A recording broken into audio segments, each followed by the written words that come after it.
Well, I'm here with Bev Morgan, the famous Bev Morgan, here at DEMA 2005. Tell us a little bit about how you got started diving, Bev. Well, when I was a kid, my uncles and the people I worked with were into diving, sport diving, and mainly just collecting game to eat, lobster and abalone. And I was a surfer kid, and I got into it with them and helped them, and they trained me and taught me how to do it. And then I was an LA County lifeguard for a few years, and we started the underwater instructor program there. And that went on for a few years, and then I tripped to the South Pacific, and that turned into a film trip, which was adventurous and fun, mainly fun. And then after that, I went into designing commercial diving helmets. And I've been in commercial diving helmets 45 years now. What got you into doing that? Oh, just a need, mainly myself. We were all using dry suits, and I read a paper by Hugh Bradner about this new magnificent material that you could wear and be wet underneath of it and be warm. So that was the start of the wetsuit that Dr. Bradner came up with, and I started making them under the name Dive and Surf with Bill and Bob Maestral, and then they turned that into Body Glove, which was very successful. And that was about the time I sold out and went to South Pacific and wandered around for a few years and came back and started the commercial diving helmet business. So been in that business ever since. What is it that's captivated you about diving? Oh, the adventure of it all, being somewhere where you're not supposed to be. That's for starters. And then being able to make your life more and more comfortable in that alien environment. And safety. Diving safety has always been a very big part of my life.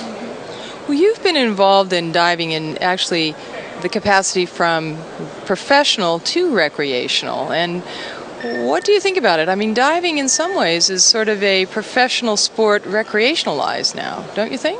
Well, you've got to look back on it. The recreational thing branched off early on. Well, with Cousteau's Aqualung, the Aqualung changed a few real healthy, hardy lifeguard types who were holding their breath diving into a system where it was safe for people to take the training and do recreational diving and enjoy it without it requiring it to be a profession where you're just at it all the time. And then the professional divers broke off and went from the big old heavy gear type of equipment into a umbilical supplied but lightweight diving equipment, which enabled the petroleum industry to hire some 20,000 divers in a 5-year period. And that's why we have such a high percentage of offshore petroleum production now, is the ability for divers to be out there producing. So do you think that the professional diving influenced recreational and then vice versa over time? Well, the professional was always the old heavy gear diver. Cousteau came along and opened it up for everybody. And then we took what he came up with was self-contained, mainly the demand breathing apparatus, which enabled the sport diving to take off because you could go so long underwater with one tank. And we applied those demand valves to the commercial helmets, and that made a very, very efficient commercial diving helmet that anyone could use, anyone could train in, and enabled us to get all the divers that we now employ. For instance, in the Gulf, you have a hurricane come through the Gulf, you have a lot of work for a lot of divers, and the country would be suffering the loss much longer of the petroleum production if they didn't have the modern day equipment. Yeah. Well, you've had quite an impact, if we look at it that way, on our world, really. Well, yeah, the percentages are pretty amazing. We get some 60% of world oil offshore now, as opposed to onshore. That's a big number. And it takes divers to maintain all the equipment. So without divers, we're going to be riding bicycles. Did you ever dream that you would have had such an impact as you have had? No, if it wasn't me, it would have been someone else. Undoubtedly, it's the technologies being pushed ahead, and those that are living with it day after day are the ones who are going to produce the inventions. Any advice for divers today? Oh, sport diver or professional? Well, how about both? Well, I'd say you've got to really love it to turn it from a sport into a job. Because believe me, getting up in the morning and having a nice breakfast and going out on the reef in Belize is very different from 2 a.m. black water, no visibility, get the job done in 500 foot of water. And a professional diver has no choice. When he's called out, he does the job. Now, have you done a lot of that kind of diving yourself then? Yes. Yeah. I put in my 25 years in the commercial industry, and now I just build the equipment. What kind of diving do you like doing now? I like to get up in the morning, have my breakfast, go out on the reef at Belize, and no wetsuit or anything, jump in that nice warm water and really enjoy the sights and sounds. I mean, back then, the equipment and everything was not very sophisticated. No, we built our own stuff. And I had uncles and people I worked with that were divers. So I was a tube tender. I pushed a tube around. And then I graduated to cut off coffee can with a lens in it. And then we actually got fins and rubber mask and it went on from there. That's amazing. So yeah, it was a long time. Used to be a lot more fish than there is now. But still fun, still good.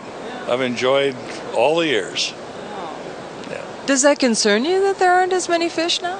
Oh, sure. Conservation's the thing nowadays. And, although I feel very strongly that pollution takes more of a toll than overfishing.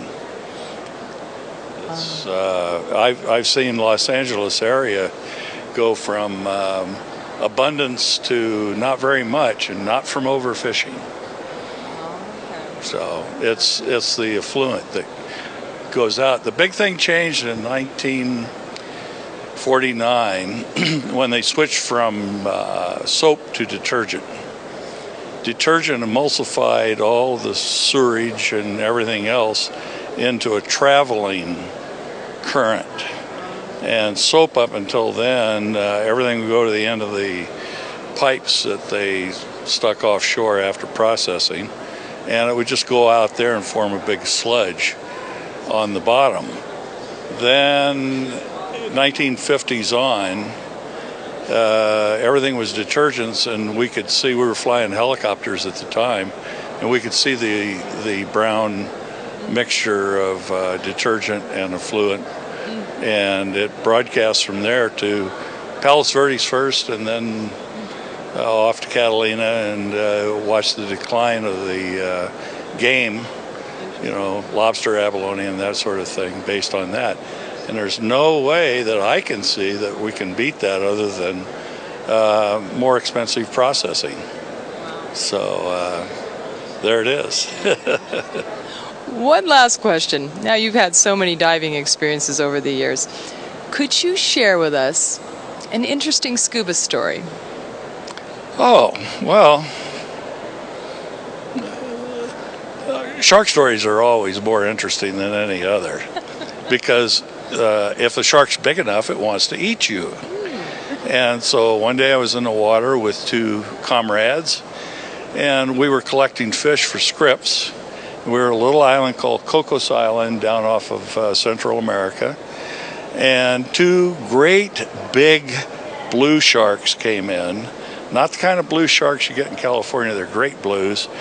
They look like a white shark, only they're a little different species, but they're big and fat, and you should be concerned when the size of their mouth is big enough for you to fit in. So these two guys parted company, and one went one direction and one went the other. And then the biggest shark I've ever seen in my life came in to replace him. And he wanted to eat the third guy in our party. Okay. And by then we were really partying big time. He came in, opened his mouth, and obviously was going to eat the center man. And we'd been diving with sharks pretty regular, so we were kind of used to them. But we had these little shark billies about 4 feet long to ward off the little 6-footers. And when this big guy came in, the two of us swam at him and bumped him on the nose, and he stopped, closed his mouth, and made a circle. During the time it took him to make the circle, maybe 20 seconds, we'd thrown the third man into the boat. We'd both jumped into the boat like we had Jesus shoes, and we were trying to get the motor started when the shark was trying to eat the bottom of the boat out. He wasn't satisfied that the food had gotten into the boat. He wanted to eat the boat too.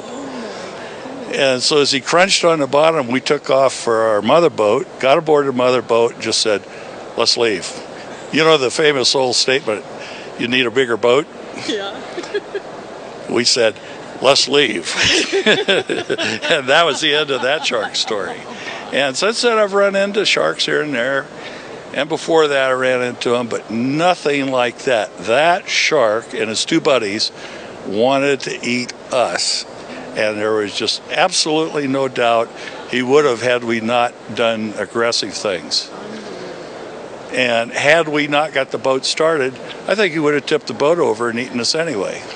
Wow, that's great. Thank you so much. Thank you.